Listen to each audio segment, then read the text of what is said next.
Bismillahirrahmanirrahim, en el nombre de Dios, el misericordioso, el clemente. Este video va a ser muy interesante, importante. Son muy pocos los videos que yo hago o que se hacen en general sobre historia. Este video va a ser como una combinación entre historia y jurisprudencia islámica. Muchas personas, el conocimiento que tienen no nada más llega sobre los profetas o sobre el profeta Muhammad, la pasea con él, pero después de la época del profeta, ahí sí es como su límite de conocimiento. No saben qué ha pasado un siglo después del profeta. Y este video precisamente es para dar a conocer a nuestros cuatro imams o los cuatro mazhabs del Islam o del Sunna. Antes de empezar con la información, hay que definir o explicar algunas palabras muy importantes. La primera palabra es la palabra jurisprudencia o la palabra en árabe que es fiqh. La palabra en árabe viene de entendimiento o el entender algo. Sin embargo, la palabra puede ser un poco más amplia y puede significar una ciencia o un conocimiento. Y después se hizo aún más amplia y más grande la palabra y ahora pues contiene lo que es cómo entendemos la religión, cómo entendemos los mandamientos, cómo entendemos el Sharia, cómo entendemos el Corán y el Sunnah, los dichos de Dios subhanahu wa ta'ala y los dichos del profeta, la paz sea con él, y cómo podemos extraer de ahí nuestra religión, lo que debemos hacer, lo que no debemos hacer, lo que es lícito, lo que es halal, lo que es haram, lo que es prohibido y lo que es permitido. Y de ahí también pues viene la palabra entender, porque todos podemos leer el Corán y los dichos del profeta, pero son muy pocos los que pueden sacar de ahí una jurisprudencia o una regla o básicamente un entendimiento. Esa es la primera palabra. Entonces, la segunda palabra es la palabra mazhab. Se traduce al español con la escuela. Sin embargo, la palabra en árabe quiere decir camino o más bien un método a seguir o un camino a seguir. Los sunnas, pues tenemos cuatro mazhab o cuatro métodos o cuatro caminos o maneras de entender. Había muchos más,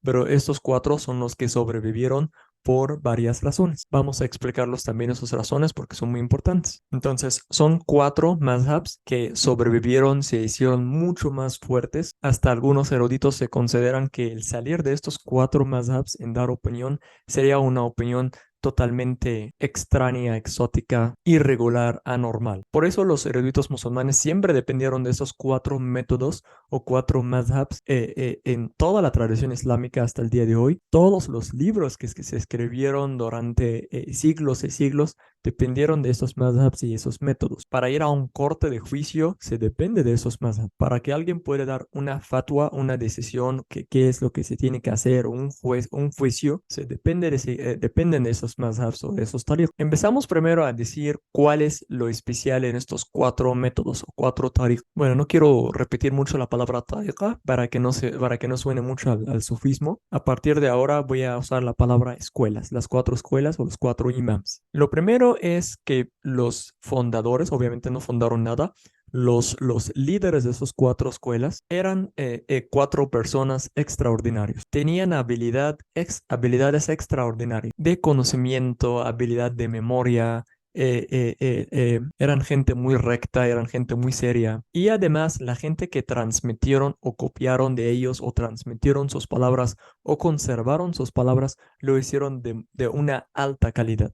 Han examinado cada palabra de cada imam realmente si de verdad fue dicha o no. Las palabras que de verdad salieron de cada imam, sí o no. Han analizado también los dichos y han sacado aún más evidencias de cada dicho. O sea, los cuatro imams sacaron sus dichos, perdón, sacaron sus juicios del Corán y los dichos del profeta, y los eruditos sacaron de estos cuatro imams aún todavía más evidencia. Entonces, sus palabras ellos no se consideran infalibles. Ojo, ellos se basaron 100% en el Corán y las palabras del profeta, con muchísimas evidencias, con muchísimas explicaciones. Para los que dicen, yo no voy a seguir a ningún imam, yo solo sigo el profeta. Ok, a ver, ese es el dicho del profeta, a ver qué es lo que entiendes. Y no solo un dicho separado y externo, tienes que juntar este dicho con todos los dichos del profeta en 23 años que son relacionados al mismo tema, o con todos los versículos del Corán que están relacionados al mismo tema. Entonces, lo que hicieron los cuatro imams eran básicamente en su memoria de computadora el pensar rápido en todos los versículos que tienen algo que ver, por ejemplo, con el ayuno, y todos los dichos del profeta que tienen algo que ver con el ayuno, y todos los dichos de los compañeros del profeta que tienen algo que ver con el ayuno, y en menos de un minuto pueden dar un juicio, un fiqh, un jurisprudencia. Si alguien puede hacer lo mismo hoy, pues ya puede hacer su propio mazhab. Entonces, esto es básicamente qué es el método, cuál es el método. El método de estos cuatro imams, ahorita vamos a ir uno por uno, dependiendo de qué tan largo va a ser el video, pero uno por uno lo que hizo es agarrar del Corán y los dichos del profeta, sacó de ahí el resultado, bueno, no el resultado, la combinación de varios versículos y varios dichos para sacar un solo entendimiento, un solo fiqh, juntando esto con cómo lo aplicó el profeta, cómo lo aplicaron los compañeros del profeta, la primera generación del Islam. Debo decir que los cuatro imams representan la segunda y la tercera generación del Islam. El profeta y sus compañeros, esta es la primera, los que llamaron los Sahaba, los compañeros del profeta. La segunda generación son los Tabi'in, la gente o los seguidores, son la gente que conocieron los compañeros del profeta. Y luego vienen Tabi'in y Tabi'in, los seguidores de los seguidores, y esa es la tercera generación. Nuestro primer imam, lo que vamos a explicar tal vez en este video, Abu Hanifa o Abi Hanifa, era de la segunda generación. Entonces, ¿cuál es el método de los cuatro? Era agarrar todos los dichos de Dios subhanahu wa ta'ala y del profeta, juntar todo esto con cómo lo aplicaron, cómo era el consenso entre los compañeros del profeta para poder dar un juicio. Entonces alguien que dice yo no voy a seguir a los cuatro imams, literal está negando todos los dichos del Corán y el profeta respecto al tema o relacionados al tema. Obviamente ya tenemos muchos dichos de nuestros grandes imams sobre estos imams. Por ejemplo, el imam Ibn Taymiyyah dice, la verdad no sale de estos cuatro, en toda el Sharia, en toda la jurisprudencia. O sea, Ibn Taymiyyah, el considerado Sheikh el Islam o el imam de la religión,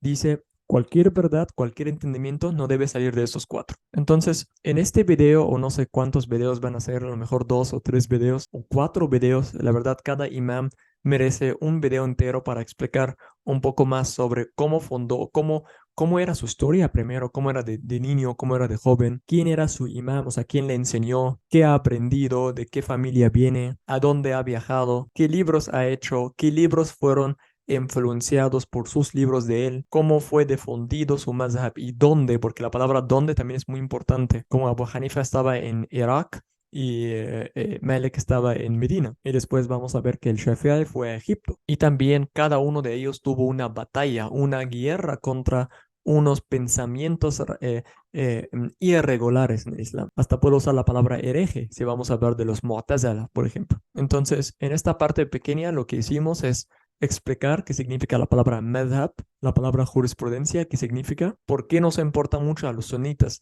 estas cuatro escuelas. No podemos inventar una regla nueva porque esos cuatro imams, la verdad, han juntado todo lo que puedes pensar. Si haces una pregunta sobre cómo se divorcia, qué se debe hacer cuando rompo mi ablución, estaba de viaje, enfermo y me toca oración, ¿qué debo hacer? Mi hijo, no sé, murió y pues, la herencia de no sé qué, ¿cómo se debe dar la caridad, el zakat? ¿Qué debo hacer en la peregrinación? Cualquier pregunta ellos la juntaron en recopilaciones grandísimas. No han dejado casi ninguna pregunta en toda la jurisprudencia sin contestar. Literal, los eruditos ya no pueden contribuir más, solamente basar en su trabajo, analizarlo y extraer o dar la conclusión de ello, que relativamente está basada en el Corán y el Sunna y la aplicación de los compañeros de esos dichos. Entonces, nuestro primer imam es el imam Abi Hanifa Nu'man. Se llama Abi Hanifa. La verdad, como dije, cada persona merece un video entero para poder ser justo sobre su historia y no parecer que estoy como haciendo una promoción de un imam sobre otro o decirte pues sigue esto y no sigues esto. Lo correcto sería algún tipo de jurisprudencia comparada o el basar solo en uno si la circunstancia está correcta. Eso también me gustaría decirlo en la última parte de sus videos. Cómo se debe seguir un mazhab o cómo podemos combinar los mazhabs dependiendo de la circunstancia de uno. Obviamente no depende de cada uno. Hay algo que existe que se llama fatwa, y esto lo hacen sheikhs y imams que han estudiado estas jurisprudencias de los cuatro imams por años y años. Yo no soy nada cerca de dar una sola fatwa, a menos que abro los libros de los cuatro imams y de ahí saco el fatwa. Si alguien me pregunta qué dicen los cuatro imams sobre esto, yo sí puedo abrir el libro y decirte lo que dice, pero que yo analizo tu circunstancia y darte alguna respuesta no corresponde absolutamente a mí y a ninguna de muchas personas. Corresponde a personas que se dedicaron a estudiar los cuatro mazhabs para poder dar una conclusión y una fatwa. Entonces, esto solamente era la introducción de los cuatro videos que vienen en camino sobre las cuatro escuelas. Pues espero que el video sea beneficioso para todos. Compartan el video, por favor, para compartir el beneficio y la recompensa, inshallah, con más personas. Muchas gracias y nos vemos en el siguiente video.